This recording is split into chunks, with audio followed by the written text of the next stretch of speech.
মাছের ঝাল করার সহজ পদ্ধতি। আমি কড়াতে তেল দিয়ে দেবো। তেলটা ভালো করে গরম হয়ে গেলে ভালো করে ভাজা হয়ে গেছে। এবার একে একে ভালো করে তুলে নেবো। এগুলো ভাজা হয়ে গেছে। একটু কালো জিরে ফোড়ন দেবো, ফ্লেভারটা ভালো আসে। ভালো করে কালো জিরেটা ভেজে নেবো। পেঁয়াজগুলো কড়াতে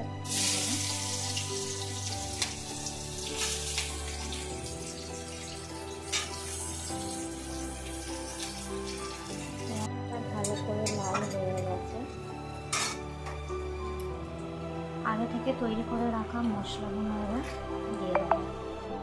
এর মধ্যে আগে থেকে তৈরি করে রাখা জিরে গুঁড়ো, লঙ্কা গুঁড়ো, হলুদ গুঁড়ো, এক টুকরো টমেটো, পরিমাণ মতো লবণ দেওয়া আছে। মশলাগুলো ভালো করে ভালো করে কষানো হয়ে গেছে। এবার ভেজে রাখা মাছগুলো দিয়ে দেবো।